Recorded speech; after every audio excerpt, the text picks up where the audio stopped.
Is it safe to say that you're the father of phygital in this region because you've kind of disrupted the whole idea of phygital? So let's start from there. Before you got the concept to the region, what was your whole take about phygital and what inspired you for this concept? Actually, we never started with the thought of doing digital. That was not the idea. The idea was how can we improve an experience of our customer. And that's where we started from. So we were thinking about our customers and we were saying, hey, we do e-commerce, we service our customers, and what is a way to further improve the experience for our customer? So we literally went onto a drawing board, started to write down, hey, what's the big deal about e-commerce? Why should a customer shop online, right? And then we're like, hey, you know what? Why don't we also write down points around why do our customers still go to the offline brick and mortar stores? Because in our part of the world, even today, like less than 15% of the customers shop online, but 85% of sales still take place offline. So you're like, wait, a lot of customers still go there. So what's the big deal about it, right? We literally wrote each point down and then we're like, is there a way to merge everything and to create a concept that can help the customer get an experience which is the best of both the worlds? And hence we created the whole phygital experience for the customer. So we did not begin from there, we began from our customers, but we ended up with that concept. Right. So do you think, like when you look back to what you've done to now, do you think you have kind of simplified the customer journey, or has it become a little complicated, but both on the back end as well as the front end? How does it appeal to the customer? Is it simplified, a mix of both? No, I mean, anything that's complicated for customer is a bad customer experience. So we would never put out a concept which will make the journey harder or more difficult, right? It simplifies the journey. It's a more native experience, right? By the way, if I tried to do this 10 years ago, I don't think it would find the kind of success that we find it today, because the kind of experiences that our customers have today. Like for example, when you go, everybody's used to a scroll format, whether you're on TikTok or Instagram or just your emails or WhatsApps, everybody's used to a scroll system, right? And that's what we brought into the store, which means that it's a simple experience for the customer, it's a native experience to the customer, and it's easy for them to understand and to figure out what's going on in there without even us telling them what the concept is about. Right, so it's basically at the right time at the right place kind of logic. For sure, the timing is way better today than it is 10 years ago. So any brand in the global space that kind of inspires you or have inspired you, who have taken a similar route or have some way disrupted the market, like you feel that brand is a wow, like it's your Bible, you go back to? Honestly, there is not one specific brand. The way we look at it is we just keep looking at experiences that a brand creates, right? And saying, how can that help our customers? And by the way, that doesn't mean they are from the retail experience only, right? We have taken inspiration from food delivery apps, right? And said, how can we use that experience that they created for their customer now into our ecosystem? We have taken inspiration from remittances, right, or payments, and we're like, wait, hey, you know what, actually that's a great experience, and how do we bring it back? So there isn't one specific brand or app or anything else. We just look at the experience and says, who creates wow customer experiences, and then we go back to see if you can use that learning, that experience into our own ecosystem. That's interesting. I'm sure when you're simplifying things on the front end, there's a lot that going on in the back end. So that's a lot of investment, that's a lot of technology implementation on a daily basis, building the team. So it's a multi-layered work and it has to go hand in hand. How do you manage to do that? What's that strategy? Simplicity on the front end is absolute key, right? It doesn't matter how complicated the prompt statement is for us, but that's our problem to deal with it, right? And not make it a customer's problem, right? So front end simplicity is by far the most important part, right? So that's why we start from there. We say, what do we want to create?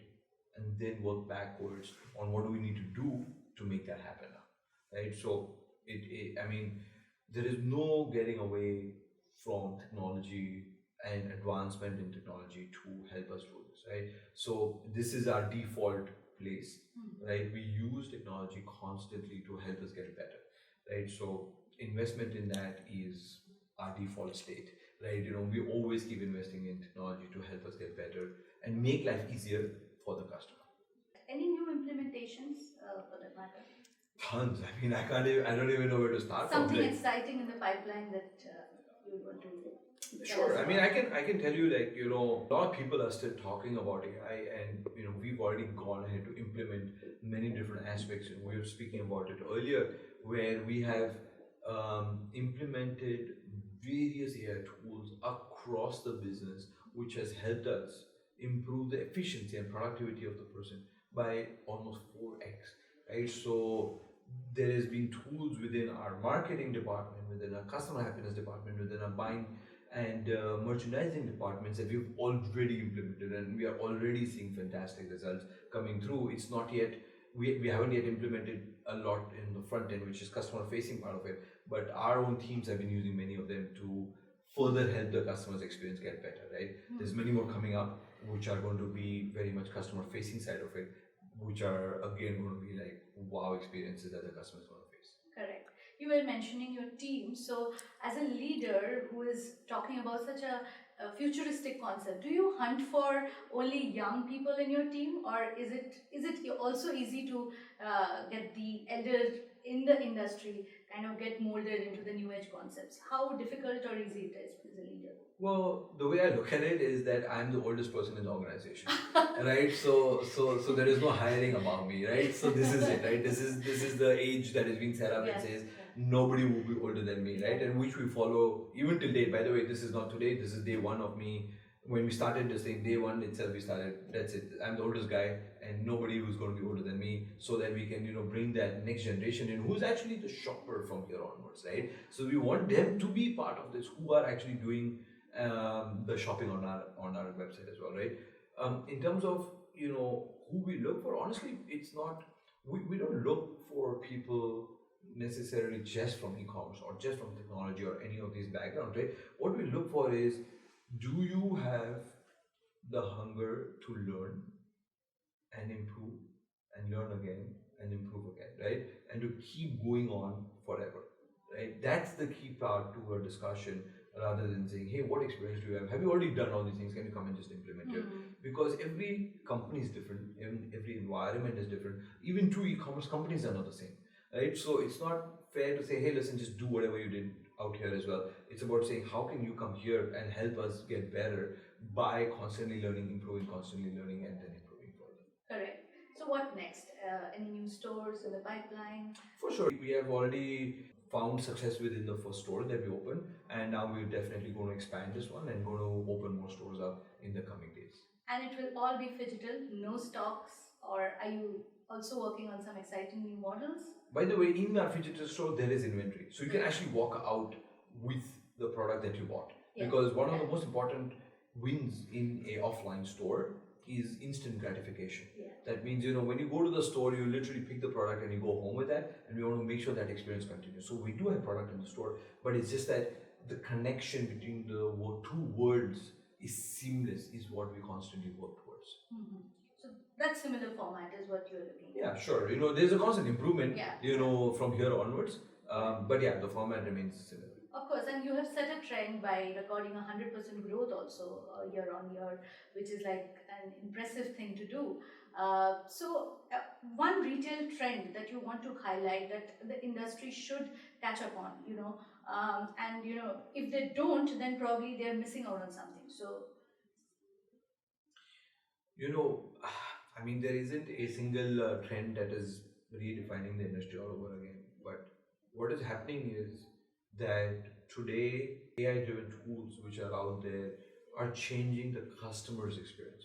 Which means, again, I was giving an example earlier. In the past, the question was, I'm looking for a black dress. Today, the question is, I'm going for an evening dinner. Suggest me what I can do, right? Or, hey, I have a bag which is red in color for a formal evening dinner. What can I wear along with it? And no more are this just people talking here, but these generative AI systems are actually giving us these responses. So communication between us and our customers is changing drastically, and it is going to be disrupting the industry, according to me, in the coming days. Amazing. So customer listening is a big thing that the retailers Of course. should kind of And I think most of them invest do it in. as well. Yeah, But customers yeah. for sure. And any special thought about this region, since you have known this region very well, like the back of your hand, and you have also been a global entrepreneur. So, any special thoughts about this region? Where are we? What is the special thing that is setting us apart from the rest of the world? We are actually very fast adopters in our region. It's amazing, right? How fast our customers are adopting technology and everything around that. It took even today. I was in US last week, literally, and I'm trying to do an Apple Pay, right? And some of the retailers are like, "We don't have it," and I look at them and like, "Where do you come from?" Right? How is it possible? Right? It's a default mode today. I would forget my wallet and never worry that how do I pay for something, right? That we have it everywhere. Right? We are so fast, right, at adopting technology, right? Whereas, sometimes in Europe, in US, it takes time for them to actually adopt their own technology, which they're even creating. So we are very, very fast, right? So we as retailers need to be making sure that we are, equally or even faster, so that we can, be in line with our customers here as well. Amazing, amazing. Thank you, Dharmin. Thank you. Lots of futuristic thoughts. Thank you. So, yeah. Thank you.